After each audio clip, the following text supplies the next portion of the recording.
Bonjour tout le monde, alors on est le jeudi 27 février et je suis ravi de vous retrouver et de retrouver Ivrea où on va démarrer ce chapitre 10 en marche vers Rome. Je vous propose de vous emmener avec moi. Donc au programme on va découvrir des rizières, on va traverser des rizières, on va aller jusqu'à Pavie j'espère, en avant-marche, plein de belles choses à voir.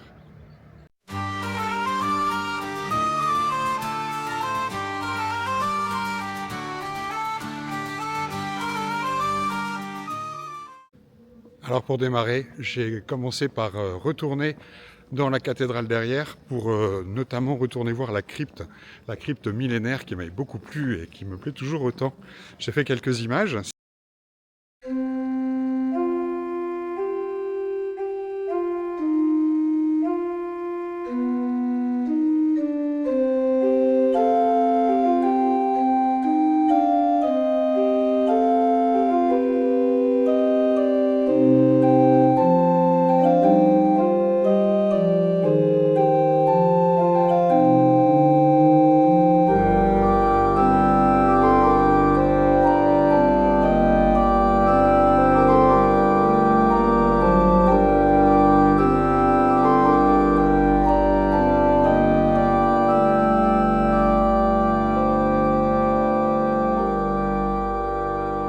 Si vous souhaitiez voir plus largement la cathédrale et d'autres vues de Ivrea, je vous invite à regarder la précédente vidéo, jour 44 bis.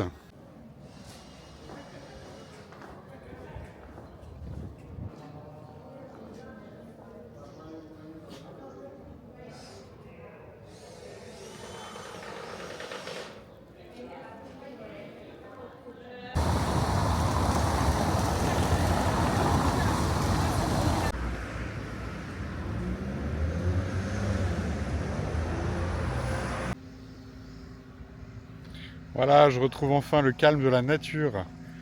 J'ai quitté les bruits de la ville et les bruits des transports en commun, des gares ferroviaires, des gares routières, la promiscuité des bus. Le voyage a été long, je suis parti de Poitiers hier à 12h40, direction Paris. De là, j'ai repris un bus qui nous a amenés à Turin, où nous sommes arrivés à 5h30 ce matin. J'ai marché dans Turin à cette heure-là, c'est agréable, pour rejoindre la gare ferroviaire. De là, j'ai pris deux trains qui m'ont donc amené à Ivrea où je suis arrivé à 8h15. Voilà, donc beaucoup de bruit, beaucoup de promiscuité et là, ça y est, on y est. C'est chouette. Alors pour terminer, pour ce qui est des transports, ouais, je fais le choix de voyager en car parce que c'est plus lent et long que le train, certes, mais quand on est dans une démarche d'aller de Poitiers à Rome à pied, philosophiquement, c'est l'éloge de la lenteur, quoi. On n'est pas là pour être pressé. Euh, D'autre part, bah, c'est plus économique évidemment. À ce sujet, je tiens à remercier mes mécènes, parce que figurez-vous que j'ai des mécènes. Donc je remercie vivement papa, maman, mais aussi Joël, et puis Yves, qui me soutiennent et participent à tout ça. Donc merci à beaucoup à vous. Je me trouve devant un plan d'eau, un grand étang ou un petit lac, et l'endroit est plutôt charmant, tout à fait adapté pour faire une pause. Le chemin se poursuit là-bas, et moi je vais manger un petit peu sur le banc qui est là. Bon, j'ai trouvé une pizza moelleuse aux oignons à Ivrea. Il y a quelques petits villages sur les 2 premiers jours au moins, si bien que j'achète de quoi me restaurer parce que dans mon kit bouffe, j'ai pas grand chose, j'ai un petit peu le strict minimum. Je vous montre ce que j'emmène. Pour voyager léger, je n'ai qu'une petite boîte de maquereaux, des graines, des barres de céréales, 2 sachets de semoule, du bouillon cube pour donner du goût à la semoule et du café pour le matin. Voilà, mon kit de nourriture, il se résume à ça.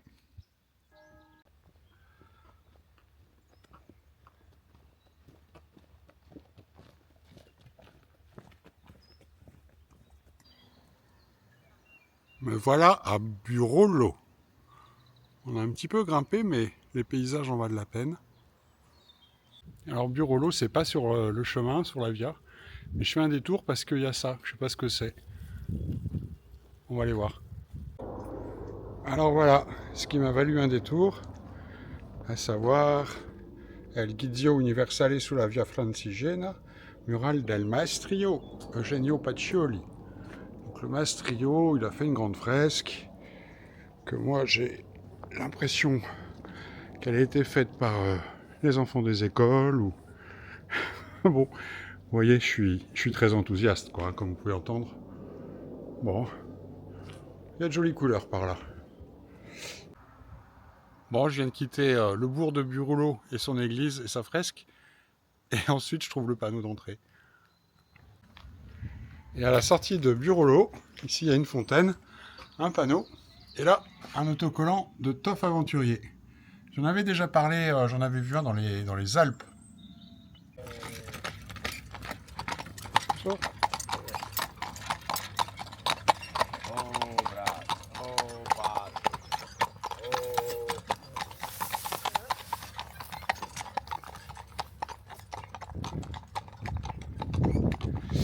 Voilà, en sortie de Bolengo.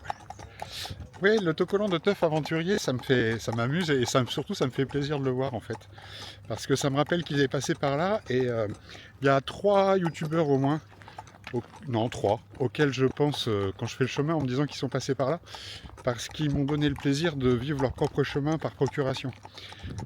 Donc Toff Aventurier, qui est accompagné de Pierre, Émilie Janson, qui a fait la Via Francigena en partie accompagnée par sa sœur jumelle et en intégralité toute seule.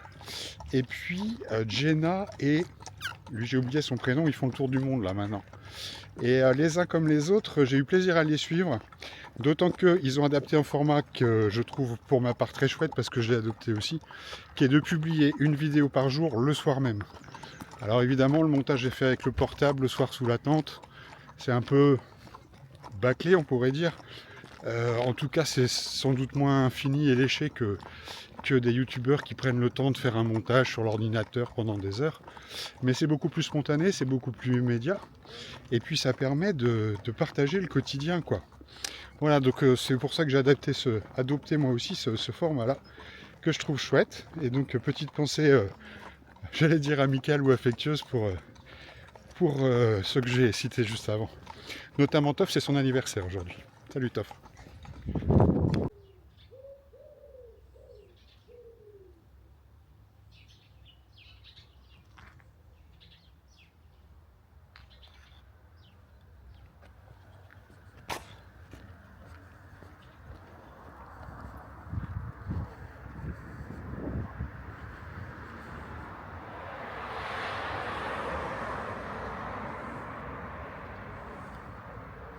Qui es-tu?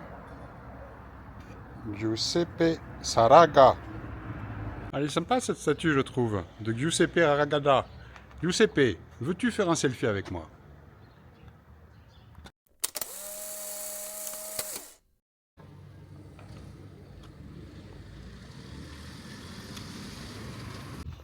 Alors voilà une église que j'avais repérée lors de la préparation de cette étape. Je la découvre avec vous, telle qu'elle se présente aux visiteurs qui arrivent.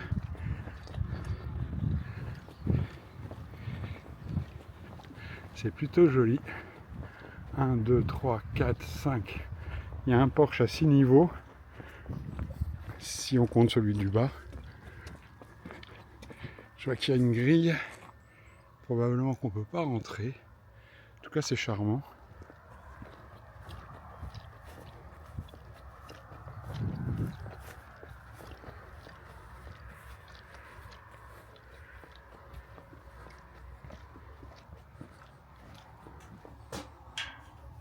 Oh oh! Suspense.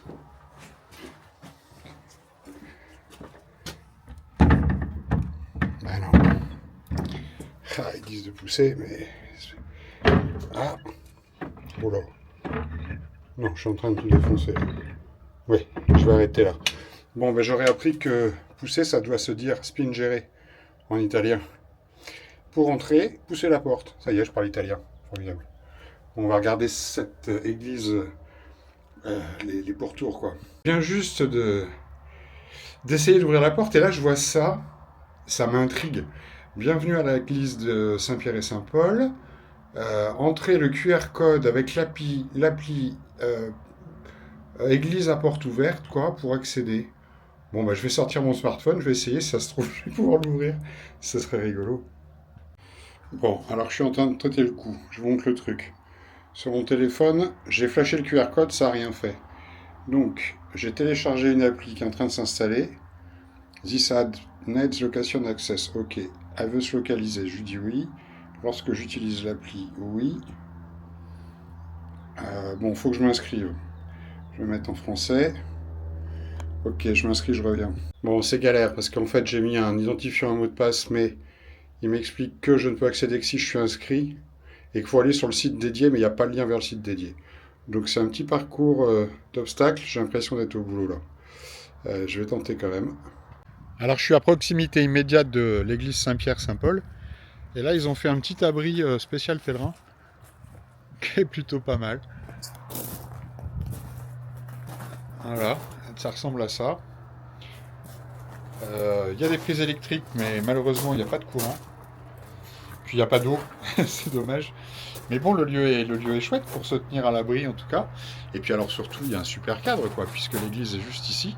Je vais m'approcher, vous montrer un petit peu le panorama. Voilà, le cadre est somptueux. Ici, on a le chevet de l'église romane, son clocher. Là-bas, au fond, on a le clocher de...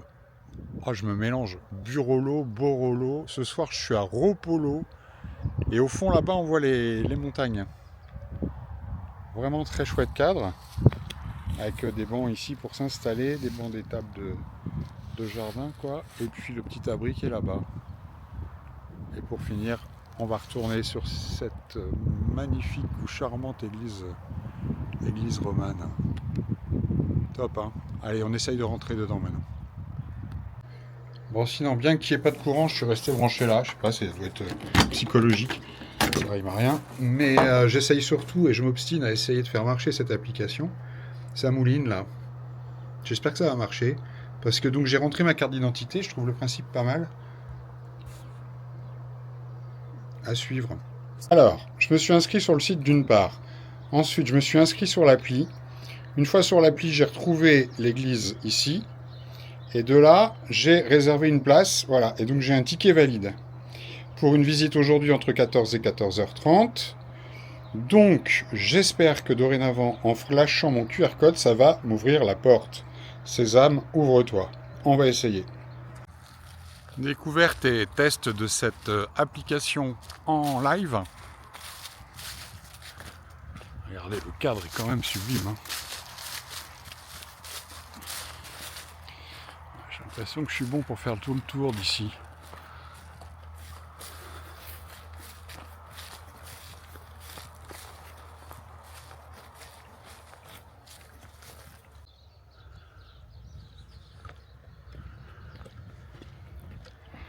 Nous sommes au croisement entre les nouvelles technologies et des lieux millénaires.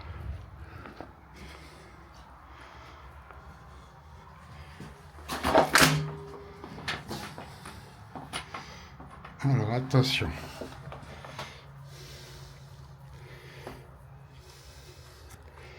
Un appareil dans chaque main, c'est pas évident. Là j'ai ça. Lorsque vous utilisez l'appli, oui. Ah, il me propose de flasher le code. Boum. Validation du ticket en cours. Billet validé avec succès. Ok, donc je peux ouvrir là ou pas? Yes! Vous avez entendu? Ça fait clac. Et voilà. Putain, c'est beau ça. J'enlève mon béret. Voilà.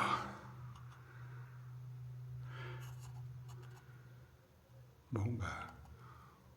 Au-delà de la joie d'avoir réussi dans ma quête, c'est une émotion qui vous saisit quand vous rentrez dans ce lieu.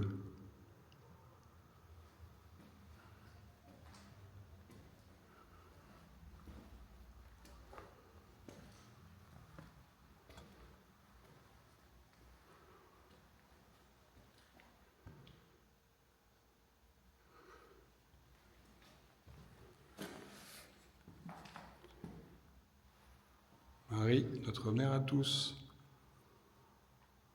des restes de fresques là.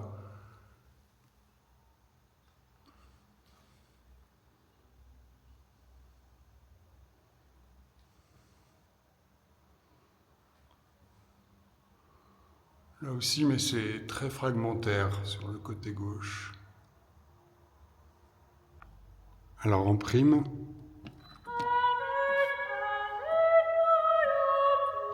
Bienvenue dans l'église de Saint-Pierre et Paul de Bollengo, autrefois église paroissiale de Pessano et Aldex. Je m'appelle Walden de Canterbury. Je suis passé par ces endroits il y a de nombreuses années maintenant. J'ai parcouru tout le tronçon de la Via Francigena, de Canterbury à Rome. C'était en 1300. Cette année-là, le pape Boniface VIII avait interdit le jubilé. Les pèlerins de partout venaient en grand nombre à Rome.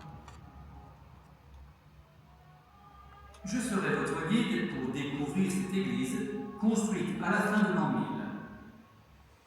il y a souvent des petits oratoires quoi, comme celui-ci. Je les prends pas tous, mais celui-là il me plaît bien. Il y a le symbole du Saint-Esprit derrière, puis là ça doit être Saint Joseph, puisqu'il porte l'enfant Jésus. Et puis alors au-dessus, il y a cette phrase « O pellegrino, ripartiremo insieme silo vorrei ». Ce qui veut dire « Ô pèlerins, nous repartirons ensemble si tu le souhaites ».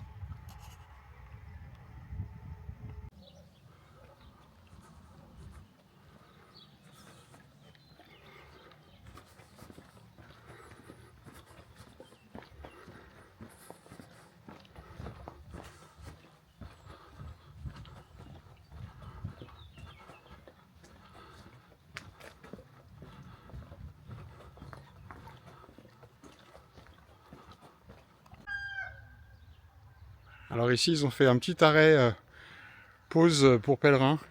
C'est mignon. C'est mignon. Il y a deux bancs. Et puis ben, là-bas, il y a un petit tampon pour la crédentiale. Donc je vais tamponner ma crédentiale, c'est l'occasion.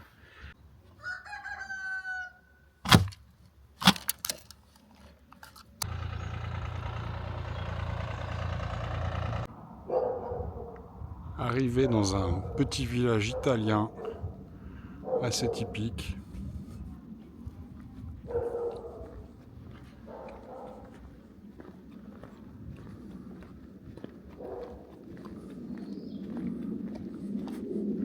Assez désert aussi, ce qui est typique.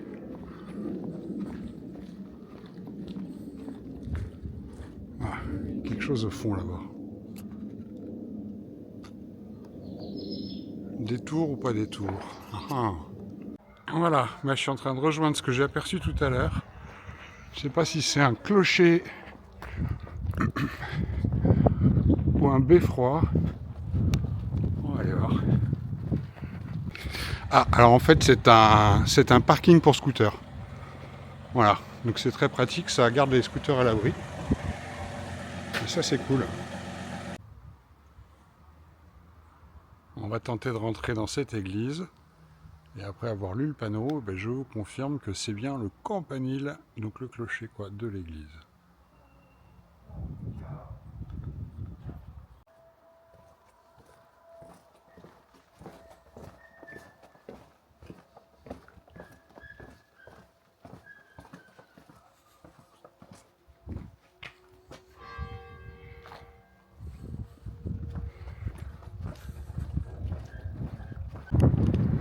Devant moi, au bout là-bas, il y a des anciens, enfin au moins un, avec un déambulateur.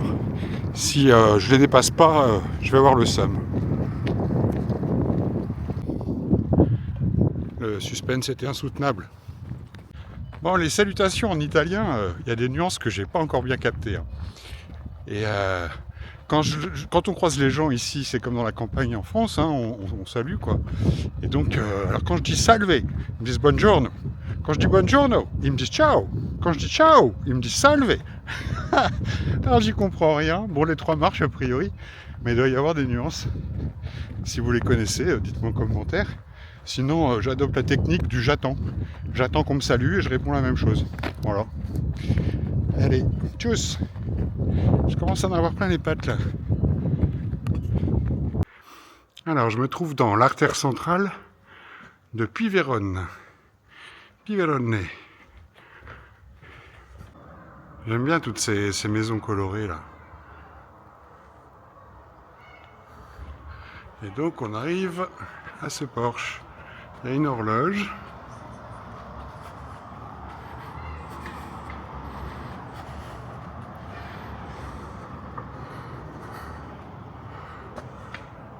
Bon, une échelle là-haut, une arche. Comme un grenier un peu. Je vais voir s'il y a un panneau qui explique.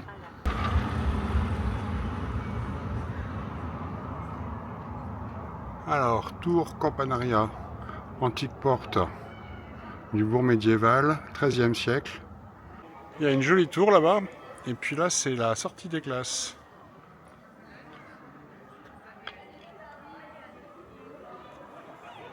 On dit au revoir à cette tour 13e et on va aller rejoindre un peu plus loin à la sortie.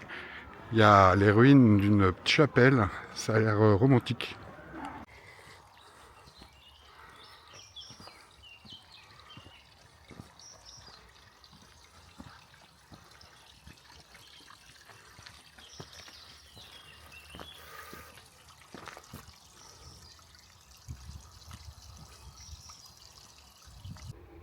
Voilà, on aperçoit le lac de Viverone. On va le voir pendant pas mal de kilomètres.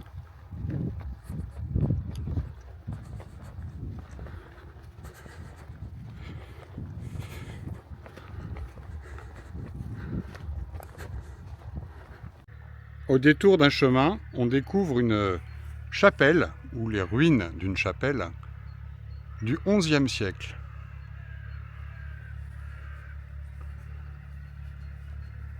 Dans un beau cadre, on aperçoit au fond le lac de Viverone. Je trouve cette chapelle romantique.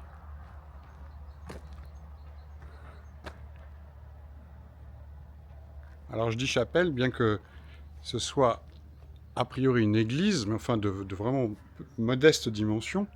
Ceci étant, sur le panneau ici, on nous indique bien qu'il s'agit de la Chiesa di San Pietro, ce qui veut dire église. Enfin, dans le coin, ils appellent ça le Gessiun, ou Gessien, je ne sais pas comment on dit. On a quelques restes de fresques, notamment ici. C'est des fresques 15e, si j'en crois le panneau. Et là, un petit peu par là. Voilà, c'est là depuis 1000 ans. 11e siècle.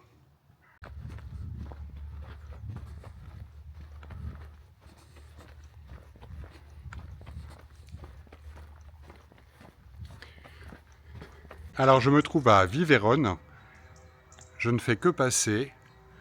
Et je vais simplement prendre cette église qui a une jolie couleur. La pierre est d'une jolie couleur. On a l'impression qu'il fait jour sur la vidéo alors qu'en fait le soleil est couché depuis une demi-heure. Je me dépêche d'aller à Ropolo retrouver mon gîte. Bon ben les amis, j'arrive à Ropolo. Et je crois que je vais vous quitter là, vous dire au revoir et à demain ici. Parce que les batteries sont à plat, celles des appareils comme celles du bonhomme.